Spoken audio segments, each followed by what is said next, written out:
Now, for all intents and purposes, you have professionals who are running trading desks, we'll call them, that trade all over the world 24/7, and they take their marching orders from the Treasury and from the Fed, sometimes from the New York Fed.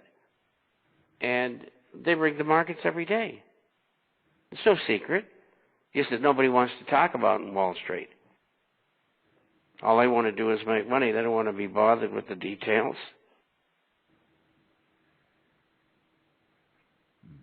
From Pensacola, Florida, Mr. Chapman, when I went through the records and listened to many of your radio shows from American Voice Radio Network with Drew, and with I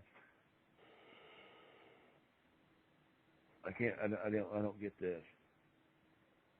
I'm sorry.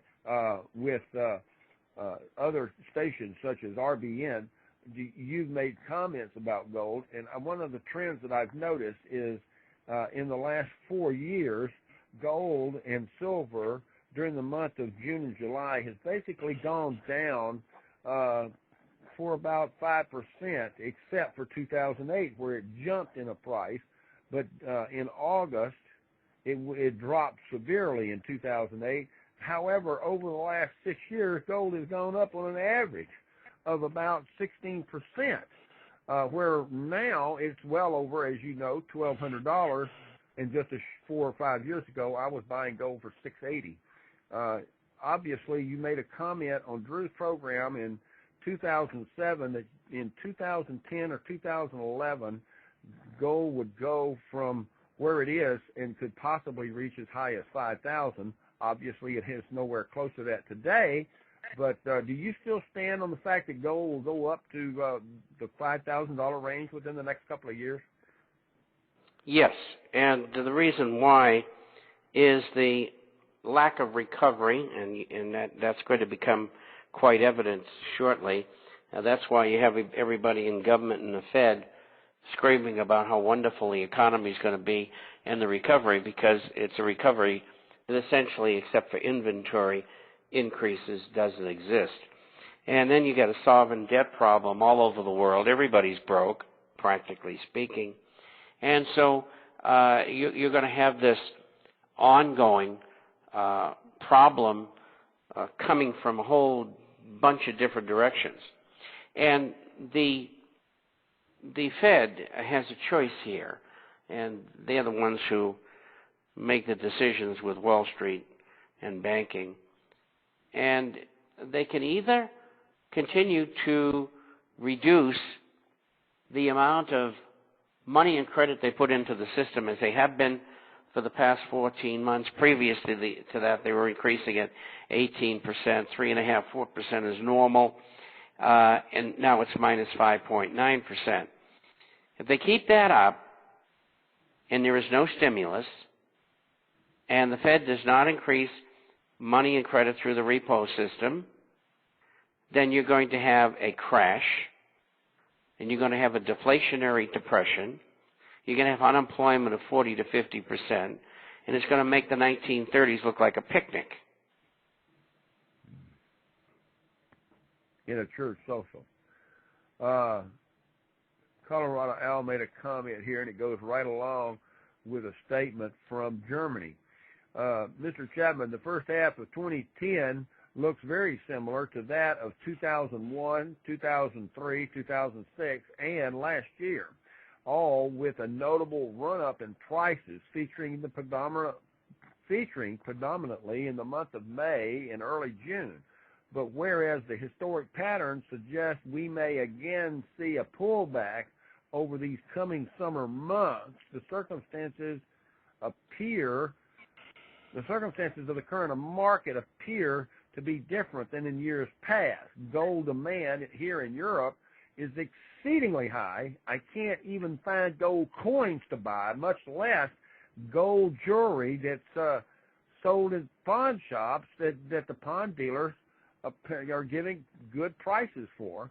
The sovereign debt over here, the sovereign debt of Europe is obviously worrying people, and the European economy is in deep, dire straits. the future doesn't look bright for the euro itself, which has been tumbling. And at present, as you very well know, today is the day to buy euros because it's at its 4-year low against the dollar. Ratings are downgrading, and the expectations in Spain, Portugal, and France do not look good. Do you have anything that we could possibly do here in Europe to protect ourselves for what you call, or what Drew calls, a coming collapse that's going to be worldwide? And what about a bleak gray cloud holding the promise of rain back? Well, everything he says is true. And they can prolong the agony by increasing the stimulus again and flooding the market with money. And they may do that. They can do it on a dime. They start in the repo market, and then they get Congress to pass $200 or $300 or $400 or $500 billion in stimulus. And Congress will do anything the bankers tell them to do. You're seeing that with financial reform. There's no reform whatsoever. It's just another scam. You would think that they try to change the program, but they didn't do that. And profit comes first. I don't think that they realize they're going to lose, and I don't think they realize that they're not going to get away with it this time, because communications are what they are. And the world knows what they're up to. In fact, one of the most important things that happened before at the CFR meeting in Council on Foreign Relations meeting in Quebec, it was in Montreal, Quebec. Excuse me, I said it in French. It's in Montreal. And Zbigniew Brzezinski said, hey, look, these people are beating us to death. We better do something about it. They're letting the whole world know what we're up to. Well, the same song was sung in Signes in Spain and Catalonia last week, where some of the people didn't show up because of all the bad publicity. And we're getting to them. We're winning. But unfortunately, what they're going to do is they're going to have another war. And I know you people don't like to hear that, but I know that's what they're up to. And it's going to be a world war. It's going to be terrible. And that's what we're headed for. All because a bunch of rich people behind the scenes internationally want to keep what they've got, and they want to enslave the world. And that's what they're up to.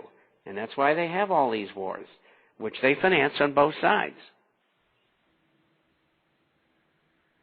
Mr. Chapman, I worked here in New York. I've worked here for just 15 years, right out of the university. I'm 43 years old. I have a problem. The other day, I was at lunch, and I heard a gentleman sit at a table next to me making a comment that how in the world can Americans be hungry and worry about the problems in the finance? I made a big killing yesterday, and I've had a big lunch today. How can people possibly be hungry and worry about a job? To me, that's an economic narcissistic idiot. Do these people Well, that's a great way to put it. Do these people really believe that Americans are not feeling the pain? Are they that arrogant? They certainly are. They certainly are. I spent 28 years owning a brokerage firm, a good part of that time. I mean, these people are so evil that you cannot believe how bad they are. They will do anything for money and power. And that was power speaking. He made money. Sure, he's on the inside. What is he doing? Getting tipped by the Treasury Department? His buddies there? Or are they over at the Fed? Or at the New York Fed? I mean, this is the way this game works. That's why the Fed did not want to be audited. Because if the public found out they were up to, they'd just run out and hang them all. I got a rope, guys. It's nice and green and dirty. and greasy. I also have a fire ant pit for all these guys, especially your friend there in New York, as you call us, a narcissistic idiot. That's pretty good verbiage. I like that. I have to copy that one. I like it too.